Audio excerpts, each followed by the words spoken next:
Voici exactement combien j'ai gagné en investissant dans mon PEA cette année. J'ai commencé à sérieusement investir dans mon PEA cette année et je me suis dit que ça serait intéressant de faire un petit peu un bilan du coup des performances de cette année, partager avec vous du coup mes performances, combien j'ai généré, quel pourcentage, dans quoi est-ce que j'ai investi et comment. Et donner quelques petits conseils de base en fait pour les personnes qui n'y connaissent rien à l'investissement. On va donc voir tout ça ensemble, c'est parti! Alors pour présenter un petit peu le contexte, moi j'ai 23 ans et je suis actuellement étudiant en école de commerce et dans le cadre de mes études, en début d'année, j'ai réalisé un stage de 6 mois qui m'a permis en fait de générer un peu de liquidité, ce qui m'a donc permis d'investir un peu plus sérieusement, puisque avant 2025 j'avais investi uniquement 1235 € exactement, et donc cette année j'ai réussi à investir 6365 € de plus sur mon PEA, ce qui est pas mal du tout. J'ai donc investi petit à petit tout au long de l'année quasiment, enfin surtout dans les périodes où je travaillais. J'ai réussi à investir cette somme parce que quand je bossais, j'ai fait en sorte de réduire mes dépenses au maximum dans le but d'investir au max. Ce qui fait que pendant cette période-là, j'ai réussi à investir près de 60% de mes revenus, ce qui est quand même balèze. On distingue bien du coup la période où je travaillais et un petit peu après aussi, une fois que j'avais passé une petite période d'instabilité. Mais avant de rentrer dans le vif du sujet, un petit rappel sur des notions clés. Alors d'abord, c'est quoi un PEA? Le PEA, ou plan d'épargne action, c'est un compte d'investissement qui vous permet en fait de bénéficier d'un avantage fiscal. Alors en fait, si vous voulez investir, si vous voulez acheter des actions ou des ETF, vous devez de base passer par un CTO, un compte titre ordinaire, et sur ce compte titre, vous allez devoir payer des impôts à chaque fois que vous allez réaliser des bénéfices. En fait, chaque année, vous allez devoir payer la flat tax sur les bénéfices que vous avez générés durant l'année, c'est-à-dire les dividendes reçus ou bien les bénéfices que vous avez eus en revendant une action à profit par exemple. Vous allez donc devoir payer 30% de flat tax, 30% actuellement, mais ça devrait augmenter parce qu'on adore augmenter les impôts dans ce pays. Bon, malheureusement, l'État français a décidé de me donner raison, car je viens d'apprendre à l'instant qu'il y a une hausse de la flat tax qui a été votée, la faisant passer du coup de 30% à 31,4%. Alors, certains diront que c'est pas grand chose, mais la vérité c'est que sur des investissements à l'échelle d'une vie, ça peut représenter beaucoup. Et ensuite, en fait, quel que soit le montant de la hausse d'impôt, ça reste un obstacle entre vous et vos objectifs. Des objectifs qui sont quand même, je le rappelle, pour beaucoup, de simplement financer leur retraite ou d'être propriétaire de leur bien immobilier. Donc décidément, sous couvert de vouloir taper sur les ultra riches, comme d'habitude, c'est la classe moyenne qui trinque. Bref. Et cette flat tax, elle est composée de 17,2% de prélèvements sociaux et de 12,8% d'impôts sur le revenu. Ça du coup c'est ce qui se passe quand vous passez par un CTO, un compte titre ordinaire, mais du coup l'avantage du PEA c'est que vous allez devoir payer que les 17,2% de prélèvements sociaux uniquement sur l'argent que vous allez sortir du PEA. C'est-à-dire que si jamais vous recevez des dividendes ou générez des bénéfices, mais que vous gardez l'argent sur le PEA et que vous le réinvestissez, vous n'allez pas payer d'impôt sur cette partie-là. Vous ne payez les prélèvements sociaux que si jamais vous sortez l'argent du PEA. C'est donc bien plus intéressant de passer par un PEA que par un CTO. Parce qu'en fait, votre performance à long terme, elle sera pas affectée par les impôts, et du coup, vous allez en fait bien plus performer. Ça va vous permettre en fait d'atteindre vos objectifs financiers bien plus vite. Cependant, il y a une condition à respecter pour bénéficier de cet avantage fiscal. La condition, c'est la suivante, vous ne devez pas retirer d'argent dans les 5 ans qui suivent l'ouverture de votre PEA. C'est pour cette raison qu'il faut ouvrir son PEA le plus tôt possible. Après, le PEA, il n'est pas parfait, il a deux limites principales. La première, c'est le plafond de versement. Le PEA a un plafond de versement de 150 000 €, ce qui fait que vous pouvez ajouter en liquidité dans votre PEA que 150 000 €. Alors il y a une limite de versement, mais il n'y a pas de limite de performance entre guillemets, ce qui fait que vous pouvez réinvestir l'argent continuellement, et votre PEA peut atteindre des sommes gigantesques, tant que vous ne retirez pas l'argent, il n'y a pas de limite à ça. Donc bon, pour l'extrême majorité de la population, en vérité, ce plafond n'est pas vraiment un problème quoi. Parce que pour investir 150 000 €, il faudra investir genre 1000 € tous les mois pendant 12-13 ans, un truc comme ça. En vrai, c'est pas vraiment un problème pour la majorité de la population. En tout cas, pour moi, c'est pas un problème. La seconde limite du PEA, c'est la diversité des produits disponibles. En effet, le PEA ne propose que des produits européens, ce qui fait que vous pouvez pas acheter directement une action américaine, par exemple. Par exemple, vous pouvez pas acheter directement une action Netflix. Donc ça vient un peu limiter vos possibilités d'investissement. Enfin, après le PEA, il y a une autre notion clé à connaître, c'est l'ETF. Un ETF, ou fonds indiciel coté, en fait c'est un instrument financier qui vous permet d'investir dans un panier d'actifs. Les ETF en fait ils sont conçus pour répliquer les performances d'indices boursiers, ou de produits ou de matières premières, ou de secteurs spécifiques. Pour ce qui est de l'indice boursier, l'ETF peut par exemple répliquer le CAC 40, et donc répliquer la performance des 40 plus grandes entreprises françaises. Pour un secteur spécifique, il va par exemple répliquer la performance moyenne d'un certain nombre d'entreprises du même secteur. Les ETF sont négociés en bourse comme les actions, ce qui les rend très liquides, vous pouvez les acheter et les revendre un peu n'importe quand, tant que le marché est ouvert. Alors le gros avantage de l'ETF, il est double, il vous permet dans un premier temps de diversifier votre portefeuille de façon très simple et donc de réduire le risque. Puisque par exemple si jamais vous achetez un ETF S&P 500, en fait c'est comme si vous achetiez une petite part des 500 plus grandes entreprises américaines cotées en bourse, ce qui vous permet donc de réduire grandement la volatilité et donc le risque, puisque par exemple si jamais il y a 40 entreprises sur les 500 qui font de mauvaises performances sur une année, en fait ces mauvaises performances elles seront rattrapées par les bonnes performances du reste des entreprises de cet indice boursier. Et ce qui est également très intéressant, c'est que ça vous permet donc de diversifier votre portefeuille à moindre coût. Puisqu'en fait, en une seule transaction, en achetant un seul ETF, vous allez en fait acheter une part de plusieurs entreprises. Vous économisez donc tous les frais de transaction que vous auriez eu si jamais vous aviez vraiment acheté une part dans chaque entreprise. De plus, il y a deux types d'ETF, les ETF distribuants et les ETF capitalisants ou accumulants.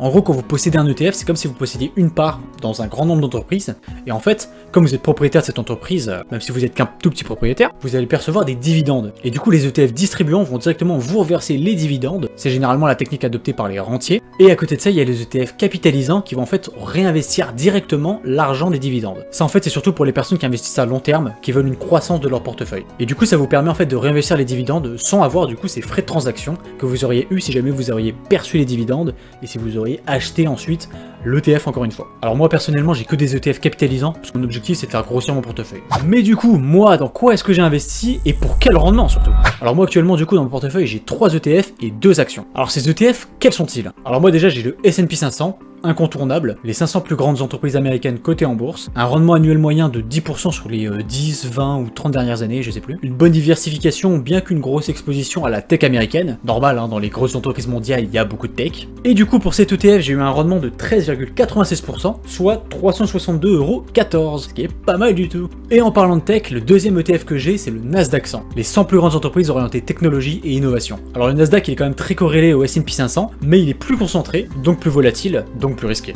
donc plus performant, historiquement en tout cas. Et oui, parce qu'en finance, le rendement est toujours corrélé au risque. Plus c'est risqué, plus c'est rentable. Mais cette règle-là, elle s'est pas vérifiée pour moi cette année, puisque l'ETF a été un peu moins rentable que celui du S&P 500. Et donc mon ETF Nasdaq m'a rapporté 13,13%, soit 424,68€, ce qui est quand même pas mal du tout. Alors oui, le Nasdaq c'est ma plus grosse exposition, je sais qu'il est plus volatile et donc plus rentable en général, et comme moi je suis jeune, j'ai pas un gros portefeuille et que je souhaite le faire grandir, prendre des risques ça me dérange pas vraiment.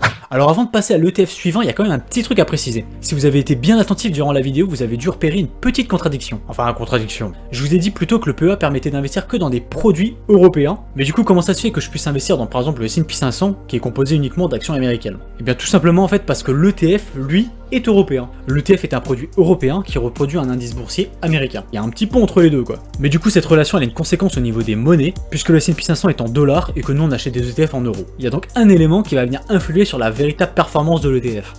Vous captez ou pas? C'est le taux de change entre les deux monnaies. Ce qui fait que par exemple si jamais tu as l'euro qui baisse vis-à-vis du dollar, bah en fait les bonnes performances de l'indice boursier vont être accentuées vis-à-vis de l'ETF. Et inversement, si jamais tu as le dollar qui baisse vis-à-vis de l'euro, bah les bonnes performances de l'indice boursier vont en fait être réduites au niveau de l'ETF. Et inversement si jamais c'est des performances négatives.